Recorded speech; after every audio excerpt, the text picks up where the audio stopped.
We decided to do something a little different today, and that was we decided to go to the Kennecott copper mine, which is about 45 minutes south of the Salt Lake KOA we were staying at. Turns out when I was younger and I first started my career at Bucyrus-Erie, I actually worked on equipment and can remember putting the Kennecott copper name and the Rio Tinto Corporation, which owns this mine, on drawings. So it was just really fun to come full circle here and be able to take Sue along. This mine has been in operation since 1906 and has resulted in creating a hole that's about 5/8 of a mile deep and about 2.5 miles in diameter.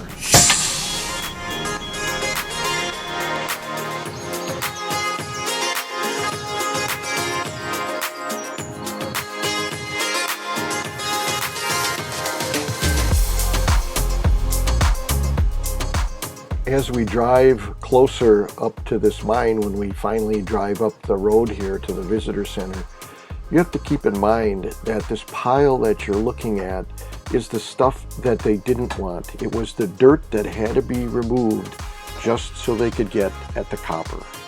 What you're looking at here is sort of a plateau that's in one area of the mine so that it's convenient for them to drive the haul trucks or some of the machinery that needs to be repaired up to kind of a neutral area to get to.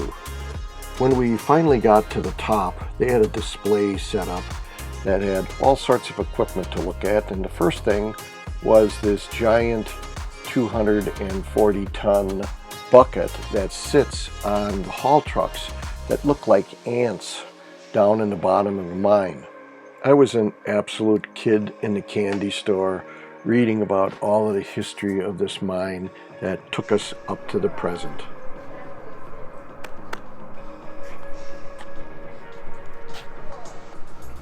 Okay, so in my previous life, about, 10 years or so, I worked for a mining machinery company, so I'm like fascinated with all this stuff. First off, this is a Michelin tire, just like the ones we run on our motorhome.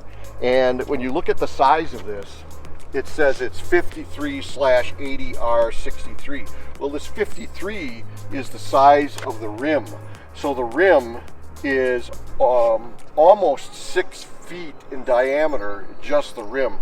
On the motorhome, ours are 22.5.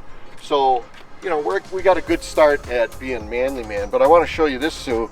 Over here, you look at this tire, it still has the nibs on it. So this literally is a brand new tire that this Bingham mine, Rio Tinto mine, has put out here for display for people. It's just fantastic.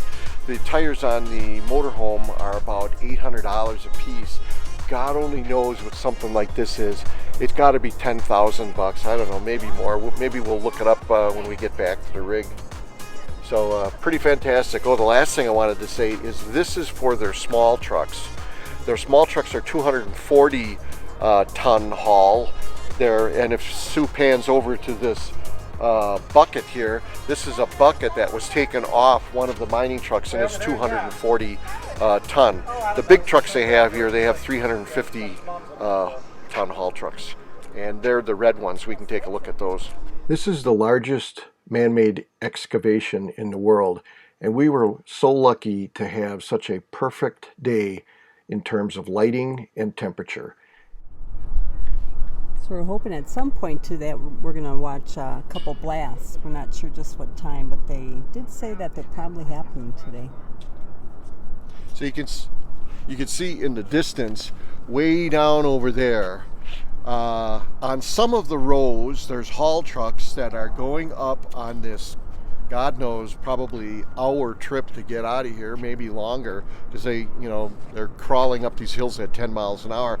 But you can see these long masts that are sticking up, and those are blast hole drills that drill holes in the ground somewhere in the neighborhood of about 24 inches in diameter, maybe bigger, and they'll dig down 50 feet, 70 feet, whatever they need, and then they fill these holes with fertilizer and diesel fuel, and they put blasting caps down there, and they hook them up to detonators, and when the time comes, a radio control signal is sent, and they'll blast out a whole side of the area as needed.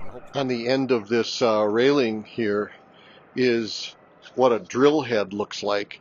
You'll see that there's these three circular kind of cone-shaped things with these points on there, and they're not overly sharp. They're just a particular super hard material. Big bearings in here. This pipe down here on the bottom actually will be rotating by the drill. Of course, this drill head is down, pointed down into the ground, but it spins around, and the dirt is actually drawn up through the there's air that's shot down through the pipe, but then the dirt cascades along the side, and because this hole is much bigger here than the pipe, this annular area there, that's where the dirt ends up flying back up to the surface and is pushed out of the hole. This truck that you see down here with the red, that apparently is the biggest trucks they have. It's 350 tons of material and is bigger than that bucket that we just showed you in the background. We're so high up it doesn't look like it. In 2013, they had the worst mine slide in history. Right now, that's where the new visitor center is. But the amazing thing is that even though it was the worst mine slide in history, they had absolutely no injuries. That's kind of amazing. And they contributed all to their advanced monitoring. So what is the advanced monitoring? Well, it's this gadget that is shown in the background there. It actually is one of 3 or 4 gadgets like this that sends a laser beam through a bunch of prisms that are positioned throughout the mine so that they can predict ahead of time if any of these banks are moving in position and ready to fail. I'll tell you one thing that's cool to capture here. Do you see the super highway here? That from the very bottom of the mine, there is basically a freeway that they built that circumvents all the winding around, you know. I mean, so we'll have to go down and take a closer look at this dipper here, but this goes on the end of the stick of a digging machine. The part on the top right here, that's the door that flaps shut on this main box here. It says it's 120 ton capacity. We'll have to see how many yards of dirt fits in here, and I'll go down and read the placard on this diesel engine to see what it's for and how big it is. Let's take a hike down there. I was really glad I brought my rollerblades along. Right.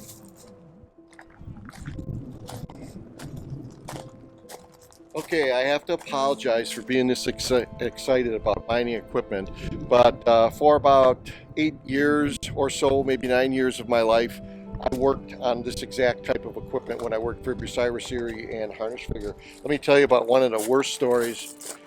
When you're going to mine, this is a place where a lot of men's men work. So I was young, I didn't have a man card yet, and I was, always striving to get one.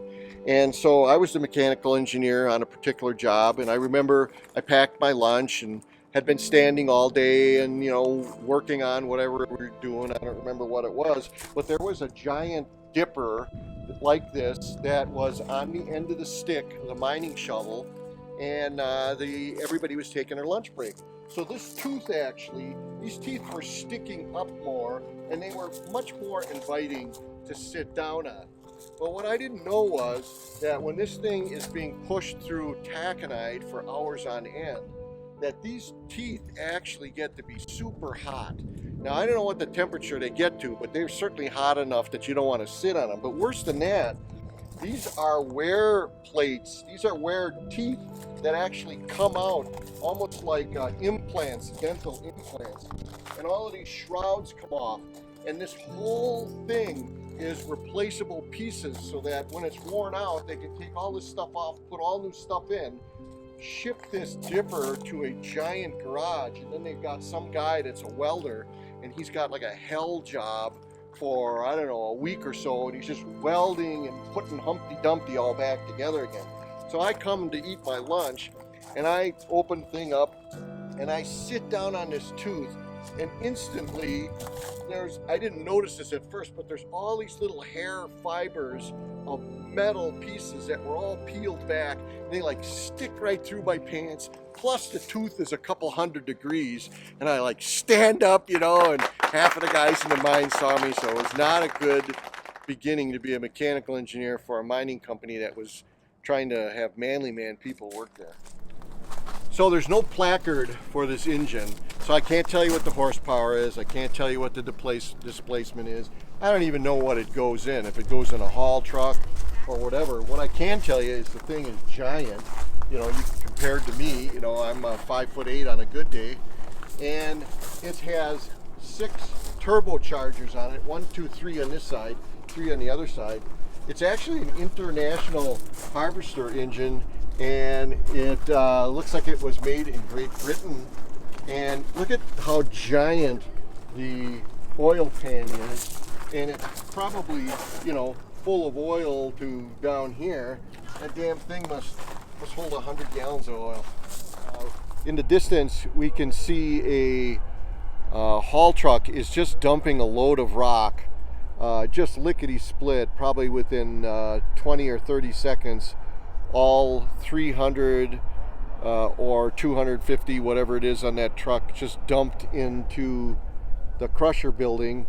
And now there's a big cone-shaped, oscillating ball and pedestal type thing, just mutilating all of the different sizes of rocks as they triangulate down into this trap and get crushed, and then they're put on conveyors and sent somewhere. We can't really tell. Here in the center of the picture, you can see a mining shovel, a little bit off to the right, that is filling each and every one of these haul trucks with about 3 scoops. And then these trucks take some route that's unknown to eventually get below where they're positioned to deposit their payload into the crusher. We're at the Kennecott mine in Utah, right here where my muff is, you'll see.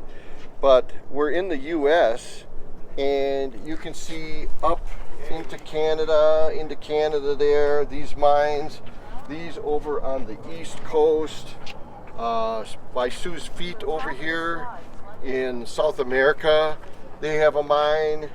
They've got some operations. Here's actually their headquarters, Rio Tinto in England. They have another big headquarters in Australia there. A couple of different mines, all different minerals.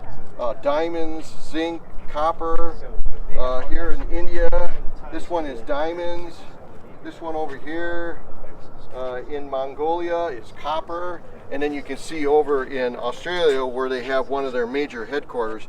I mean, it's like mining heaven. Wow. They even have something in New Zealand here. This is a big freaking company. So can you imagine, you're working at this mine, and all of a sudden this thing's brand new. It's super shiny. It shows up from Nicky Chevrolet, you know, or whatever company makes this thing, and you're like, wow, this is gonna take so many jobs, and look at how fast it is. Look at how big that bucket is. There's gotta be, you know, 20 bushels of dirt in there, and it automatically goes in there. Oh my God, things are gonna really speed up. And you know what? Going for progress and faster and more has never stopped since then and never will again. I'm glad they saved it though. It looks pretty cool.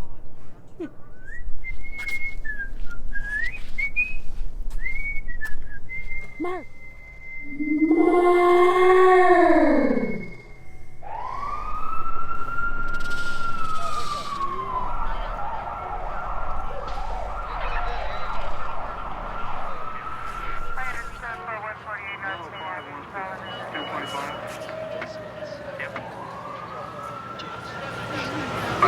Yep.